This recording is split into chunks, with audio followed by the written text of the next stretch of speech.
அன்பார்ந்த இறைமக்களே, கிறிஸ்துவின் மறுப ஜெபக்குழியின் வாயிலாக இன்று உங்களை சந்திப்பதில் நான் பெரும் மகிழ்ச்சி அடைகிறேன். மக்களை, சந்தோஷமாக இருக்கீங்களா? நிறைவாக இருக்கீங்களா? மகிழ்ச்சியாக இருக்கீங்களா? மன அமைதியாக இருக்கீங்களா? மக்களே, மகிழ்ச்சியும் மன அமைதியும் இறைவன் தந்த பெரிய கொடை இல்லையா? உடல் சோர்வு மனச்சோர்வு அனைத்தையும் எடுத்து வீசுகிறவர் அவர் தான். அந்த உடல் சோர்வுலேயும் அவரை நம்மளை எழுந்து நிற்க வைக்கிறதும் அவர் தான் இல்லையா? கண்கூடாக அதற்கு நாங்கள் எல்லாம் சாட்சிகள். மக்களே, இன்றவர் நமக்கு என்ன இறைவார்த்தை தருகிறார் பார்ப்போமா? இறைவாக்கினர் எஸ்யா எழுதிய நூல் அதிகாரம் 58 இறைவார்த்தை 13-14.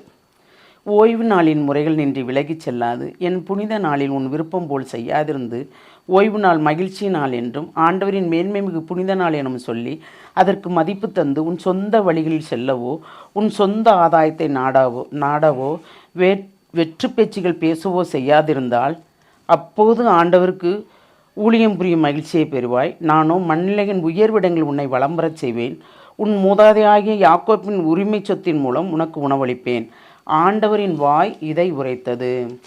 Praise the Lord. ஏனென்றால் ஓய்வு நாள் ஞாயிற்றுக்கிழமை. இந்த ஞாயிற்றுக்கிழமை இருக்கும்போது கடந்திருநாள், திருப்பி நமக்கு கடந்திருநாள் இருக்கிற நாட்களில் புனிதர்களுடைய திருநாள், இப்படி ஒவ்வொன்றும் இருக்கும். அதுலேயெல்லாம் நம்ம இஷ்டப்படி செல்லாமல் இறைவனுக்கு உகந்த நாளாக நாம் கடைபிடிக்கும் போது நிறைவாக இருக்கும். ஞாயிற்றுக்கிழமையில் கண்டிப்பாக திருப்பலி காண வேண்டும். நாம் மற்ற நாளில் காணாவிட்டாலும் இப்பொழுது உடலுக்கு சுகமில்லை என்றால் அவர் பார்த்து கொள்வார் இல்லையா? நமக்கு போக முடியல, நமக்கு போக வேண்டிய சூழ்நிலை இருந்தும் போகாமல் இருந்தால் கண்டிப்பாக அவர் கணக்கு கேட்பார் இல்லையா? நீ நன்றாகத்தானே இருந்தாய், சோம்பேறியாக இருந்தாய் என்று சொல்வார். நானாக இருந்தாலும் சரி, நீங்களாக இருந்தாலும் சரி. அப்போது அந்த ஓய்வு நாளை தீட்டுப்படுத்தாதும் புனித நாளை விலகி செல்லாதவாறும் அவரோடு இணைந்து நடக்கும்போது தான் அந்த ஆண்டவருடைய நாள் புனித மிகு மேன்மை நாள் என்று நாம் அறிகிறோம் இல்லையா? இப்போ ஒவ்வொரு நாளும் இந்த புனித வெள்ளி, புனித வியாழன், புனித புதன், இதெல்லாம் நம்ம எப்படி நடந்திருந்தோம், எந்த வகையில் இருந்திருந்தோம், அதெல்லாமே திருச்சபைக்கு கட்டுப்பட்ட நாள் தானே, இறைவனுக்கு உகந்த நாள் தானே. அந்த நாளில் நாம் எப்படி இருந்தோம் அதையெல்லாம் நினைவு கூர்ந்து பாருங்கள். அப்போ ஆண்டவருக்கு உகந்த நாளில் நாம் செய்யக்கூடாததை செய்யாதிருந்தால் கண்டிப்பாக நன்றாக இருக்கும். அதுதான் சொல்கிறார். அப்படி இருக்கும்போது தான் அந்த புனிதமான நாளை கடைபிடித்து அவர் சொல்படியே நடந்து நம்முடைய சொந்த ஆதாயத்தை நாடாமல் இருந்திருந்தால்தான் ஆண்டவருக்கு ஊழியம் புரியும் மகிழ்ச்சியை பெறுவோமா. அப்படி மகிழ்ச்சியை பெறும்போது அவரே எல்லா இடங்களிலும் நம்மளை உலாவரச் செய்து ஒரு உயர்ந்த இடத்தை நமக்கு தருவாராம் இல்லையா?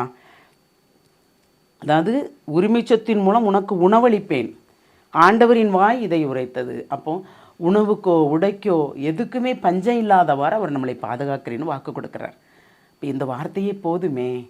அப்போ நாம் கடந்த நாட்களில், புனித நாட்களில், அந்த நாட்களில் நாம் நமக்குரியதை ஒதுக்கி வைத்துவிட்டு இறைவனுக்குரியதை மட்டும் நாம் செய்யும்போது நிறைவாக இருப்போமா இல்லையா? அந்த வரத்தை கேட்போமா? தாயும் தந்தையுமான இறைவா, எல்லாம் வல்லவரே, எங்களை படைத்து எங்களை பாதுகாத்து ஒவ்வொரு நாளும் எங்களுக்கு என்னென்ன தேவை என்பதை எடுத்து கூறுபவரே, உமக்கு கோடான கோடி நன்றி. எப்பொழுதும் நாங்கள் உம்மோடு இணைந்திருக்கும்படியும் இறைவார்த்தை என்ற மன்னாவை நாள்தோறும் நாங்கள் உண்ணும்படியும் நீர் எங்களை ஆசீர்வதிக்க வேண்டும். ஆண்டவரே, இறை வார்த்தை எடுத்து நாங்கள் வாசிக்கும் போது அதுவே எங்களுக்கு உணவாக அமைந்து என்னென்ன எங்களுக்கு தேவை என்பதை எடுத்து கூறி எங்களை நிறைவுபடுத்த வேண்டும். ஆண்டவரே, அந்த நிறைவை நீர் தரப்போகிற கிருபைக்கு நன்றி கூறி எங்களை முழுமையாக உம்முடைய இரக்கத்துக்கு ஒப்புக் கொடுக்கிறோம். ஜெபங்கேக்கும் நல்ல பிதாவே. ஆமேன், ஆமேன், ஆமேன்.